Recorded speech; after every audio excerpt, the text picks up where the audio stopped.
ভোগালী বুলিলে চৌদিশে ভোগৰ সমাহাৰ। উৰুকাৰ নিশা হাঁহে মাহে এসাঁজ খাবলৈ সাজু ৰাজ্যবাসী। হেঁপাহৰ ভোগালীক আদৰিবলৈ ব্যস্ততাৰ অন্ত নাই কৃষিজীৱী অসমীয়াৰ। এমাহ আগৰ পৰাই এটা দৈ প্ৰস্তুত কৰাত ব্যস্ত হৈ পৰিছে প্ৰতিগৰাকী গোপালক। আৰু অৱশেষত আজি বজাৰলৈ পঠিয়াইছে নিজে প্ৰস্তুত কৰা দৈ ক্ৰীম। ভোগালী বিহু বুলি ক'লে সৰভোগৰ দৈৰ এক সুকীয়া স্থান আছে। সমান্তৰালকৈ মনলৈ আহে মাজুলীৰ এটা দৈৰ কথা। এয়া মাজুলীৰ বজাৰৰ দৃশ্য। বিভিন্ন প্ৰকাৰৰ লাড়ু, পিঠা, দৈ ক্ৰীম, গুড় সান্দহকে ধৰি বিভিন্ন ধৰণৰ খাদ্য সামগ্ৰীৰে উভৈনদী হৈ পৰিছে বজাৰসমূহ। ব্যৱসায়ীসকলে জনোৱা মতে গাঁৱৰ বাঁহৰ চুঙাৰ দৈ বিচাৰি বহু গ্ৰাহক আহিছে ভিন্ন প্ৰান্তৰ পৰা।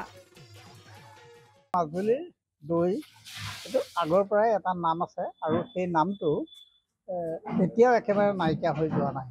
ম'হৰ যিটো পেটৰ গাখীৰ, সেই গাখীৰটোৱে মই ইয়াত ব্যৱহাৰ কৰোঁ। বাহিৰা গাখীৰ মোৰ ইয়াত কোনো হেৰি নাই।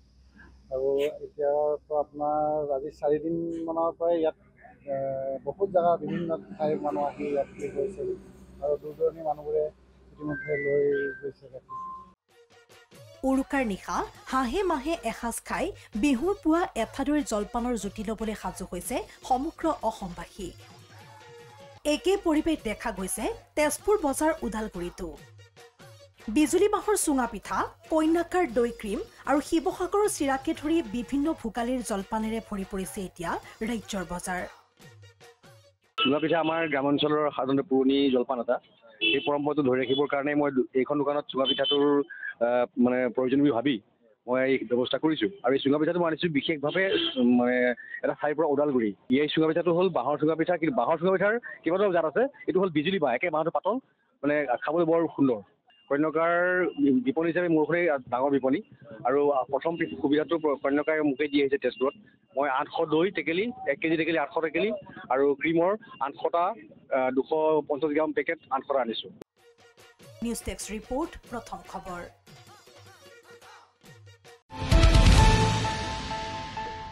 अन्नपूर्णा काव घी देश के हर एक खाने को लजीज बनाता है।